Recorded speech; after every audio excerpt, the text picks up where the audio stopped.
What is land flipping?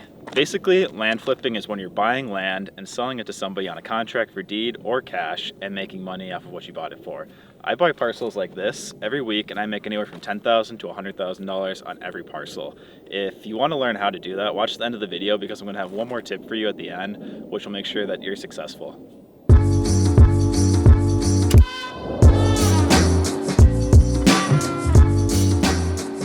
My name is Hunter, and there's a few ways that you can make money in land, but I'm going to be talking about one of the methods today.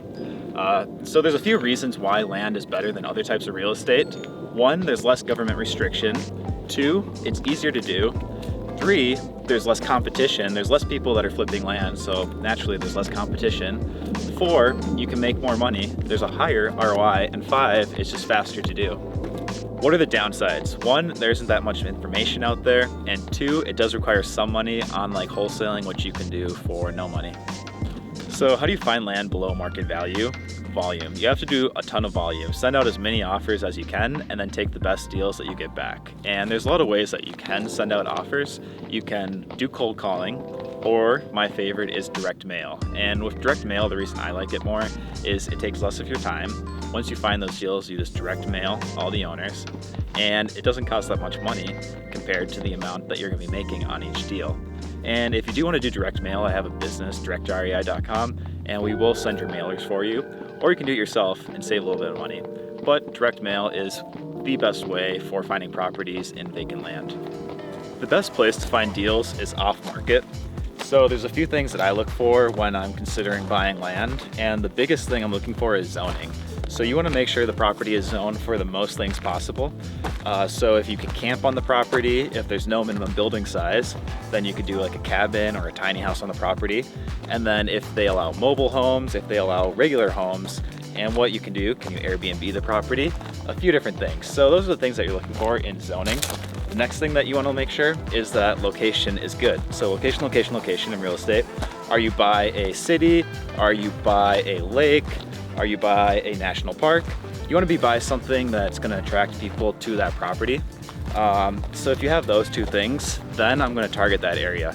And if you do that, you're going to be able to sell the property for more money, but you also want to be able to buy it for less money. So the other thing that I'm targeting are smaller parcels, so things that are half an acre to a couple acres in size. You're going to be able to buy those for a lower price, but you're still going to be able to mark them up and make a nice spread on those properties. Once you buy the property, you have to make improvements to it to sell it. So you're probably thinking, how can you make improvements on vacant land? But there are a few things that you can do. So for example, you could put a driveway into the property.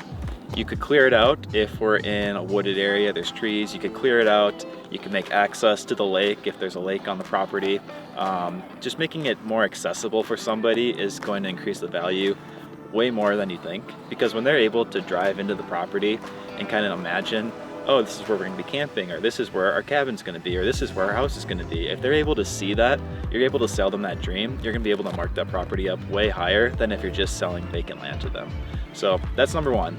Number two is advertising the zoning on the property. So if you have good zoning, are you able to Airbnb the property? Are you able to, like I said, camp on it, put an RV or a trailer on the property? A lot of places don't allow you to do that. So if the zoning allows that, make sure you're marketing that, because that's a value add that you're doing by marketing that where people probably wouldn't know that. And that brings me to point number three, which is the actual marketing of the property. The value add that you can do there is taking very good photos, videos, drone videos of the property to be able to market that to as many people as possible. Because when somebody's looking at a property on the MLS land, they might just see a picture of some trees on the side of the road and they can't really imagine what it looks like.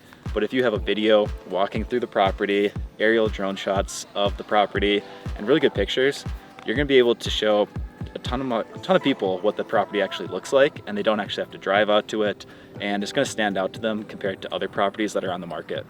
After you do all that, you just have to list it for sale, and you can list it in a few different places, but I always hit Facebook Marketplace, Facebook real estate groups, Craigslist, and then if you want to, you can even post it on the MLS if you have a realtor, or if you are a realtor, post it yourself. I don't always list stuff on the MLS just because if you have to pay that realtor, that's a few $1,000s in fees that you're gonna be paying for that, compared to you're able to find somebody on Craigslist and Facebook Marketplace 90% of the time, so you don't usually have to list it on market, but it is another option. Basically, you just want to list it as many places as possible to appeal to as many people as possible. So one example of a deal that I recently did is a property that I bought for $700. So how I got that is this property was going to be forfeited on a tax sale to the county, and I went and I reached out to the owner and I said that, hey, I know you're gonna forfeit this property. I'll give you $700 if you just sell it to me.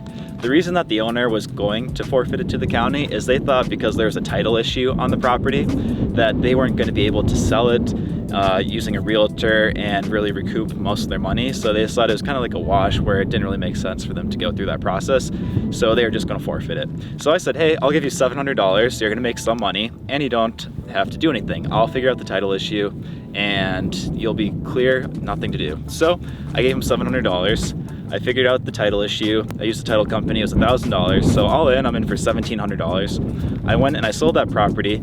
I had it listed for $15,000 cash, but I ended up selling it on a contract for deed for $18,000. The buyer ended up paying me a couple $1,000s, about $3,000 over the course of a few months, and then they ended up forfeiting it back to me because they couldn't make the payments anymore. So I was already positive $1,000 off of what I paid for the property, and then I got to relist it again on another contract for deed, and I sold it for $22,000. So all in, I made $25,000 off a property that cost me $1,700. I'm gonna be posting more videos in depth on how to do this. If you have any questions, leave them below. Otherwise, subscribe and follow me on Instagram @HunterPogo.